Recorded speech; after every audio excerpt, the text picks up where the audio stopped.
Hi, you're listening to a student-focused episode of the Sociology Show podcast. If you're studying the subject at GCSE, A-level, foundation, degree, or any other discipline, then this podcast could be of help to you. If you have a question for the show, then you can email the Sociology Show podcast at gmail.com, and one of the teachers, lecturers, examiners, or experts will answer your question for you. You can sponsor the show on the GoFundMe page and subscribe on all the usual podcast platforms. If you're going to class, going to the gym, or just chilling, put your headphones in and let's be sociology geeks together, eh? Hello and welcome to the Sociology Show podcast. This episode is for those of you that are taking AQA A-level Sociology Paper 3. I was lucky enough to talk to Circe Newbold, who is a lead examiner, and in this episode, Circe talks about her do's and don'ts, how to approach the paper, how to structure the questions, and also how to work towards the A-star grade. So without further ado, let's go over to the interview with Circe Newbold. Hi Circe, welcome back. We are going to be talking about paper 3 now. So I'll start as I did with the previous one. Overall, what's your advice in terms of do's and don'ts for this paper? I think the same applies. I think take time over the short questions, read the questions really carefully. Reading the questions carefully seems to be a bit of a big issue with paper 3. I think also the examiners understand that this is the third of 3 2-hour papers. By this stage, you're probably feeling quite drained. Last summer, some of the essays on social action theories in that paper, I thought were really weak, and they were getting like 11, 12 out of 20. So I feel like there's a certain amount of generosity on paper 3, possibly because it's the third of 3 papers. And we always think about the notional student, exam stress, they're 18, they're young, they've struggled. And I hope this year will be the same, especially COVID-wise. That's nice to know examiners have got a heart. They know that students definitely. are going. Yeah. And there's lots of positive marking in sociology. I was going to say that examiners will look to positively mark, won't they? They're not trying to take marks off. Yeah. I think that's really important. Not. Yeah.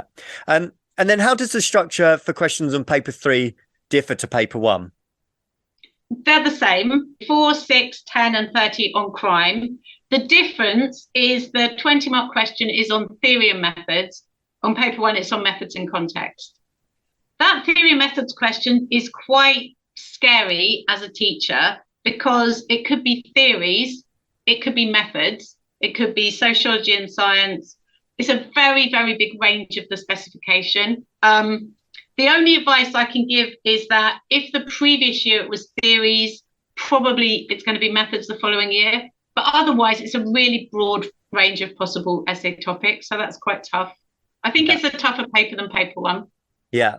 And you've just made me think, actually, teachers often try and predict what's coming up. Can you predict with any accuracy at all? I think you can predict that what came up last year won't come up. Right. The other thing to say, actually, and this is very useful, what came up in last year's AS paper will not come up in this year's A-level paper. This is to not disadvantage people that didn't take the AS. So I also look at the AS papers from the previous year as well. Obviously, it doesn't work with crime, but with families and with education and methods, that's a useful tactic. That's it. That's a good top tip. And for paper 3, are there any particular questions that are done a little bit more poorly than the others? I think it's down to the wording of the question.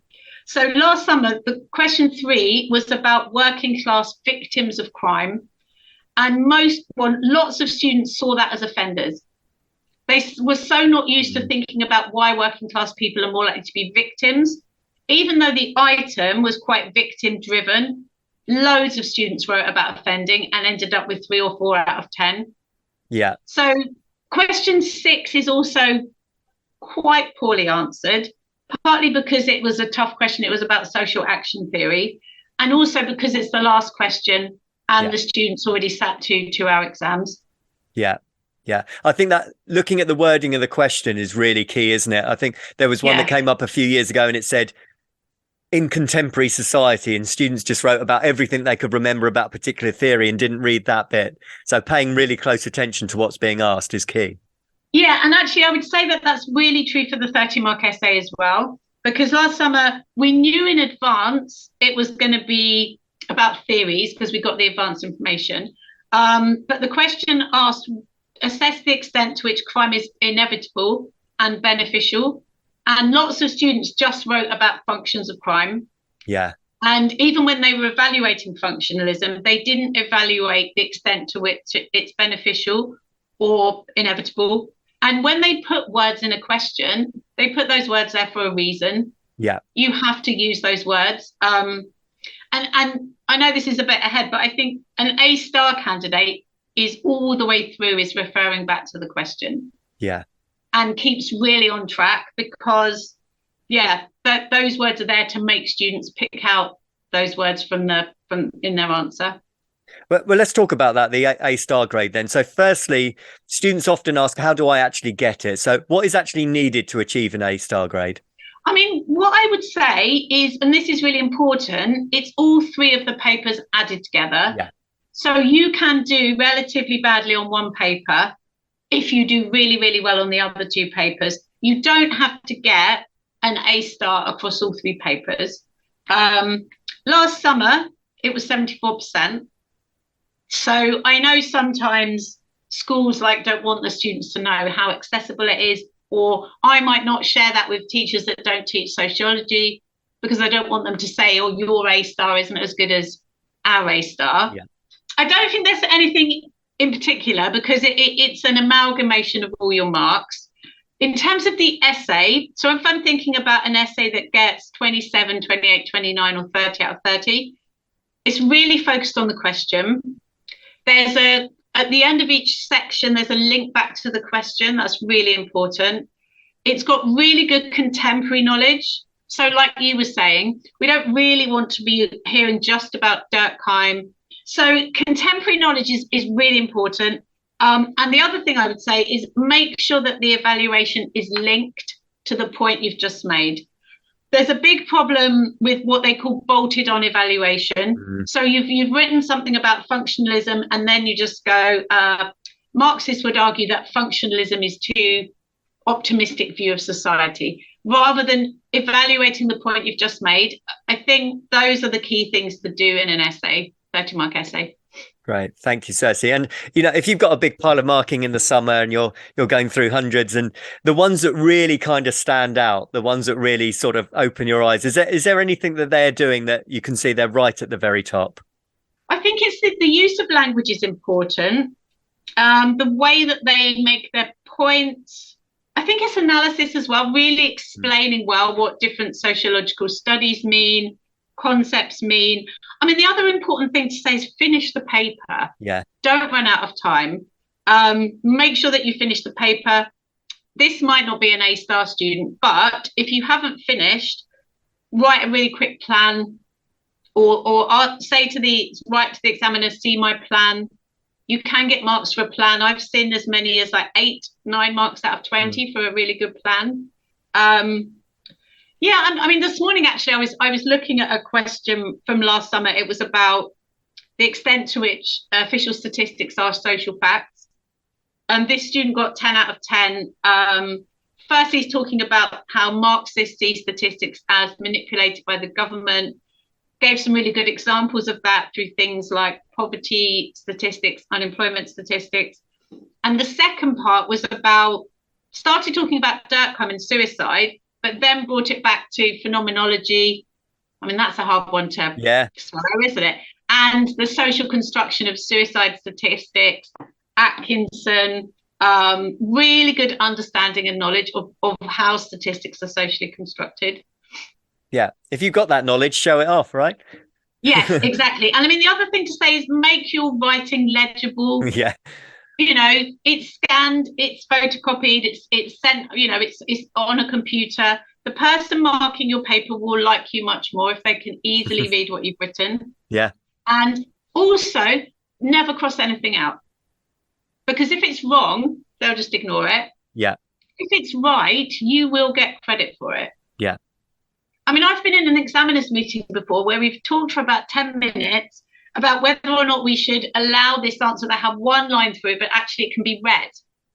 Yeah. So the chief examiner was saying we should credit this student, even though they've put a line through it. Yeah. So never ever cross anything out.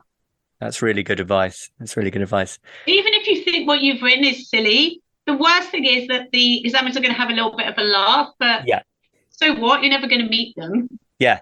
And going back to what you said, it's positive marking, isn't it? So absolutely positive marking. Yeah. And I mean, I think students need to know that we might sit for 10 minutes talking about a student. Oh, come on. They obviously did mean this. You know, I mean, I think sociology marking is very positive. If there's anything wrong, it gets ignored.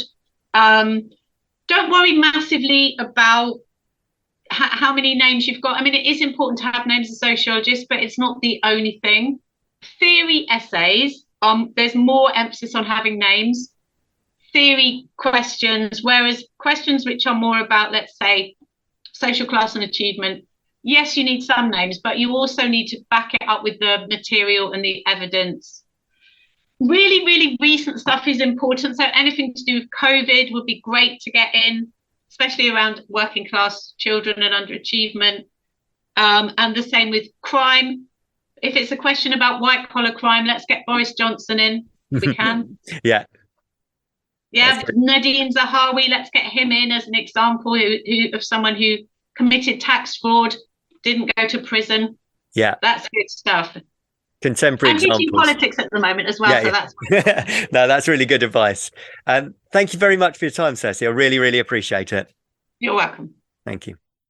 If you are a regular listener to the Sociology Show, then you could help with the costs of promoting and hosting the podcast. If you can spare even a small amount, then you can donate on the GoFundMe.com website by searching for The Sociology Show. There is no obligation, of course, and all future downloads will continue to be free. A huge thank you to all those that have already donated. Your kind gesture will help to continue keep the show going and growing. Best wishes and keep enjoying the show. Thank you for taking the time to listen to the podcast. If you would like to contact the show or be interviewed, then please email thesociologyshowpodcast@gmail.com.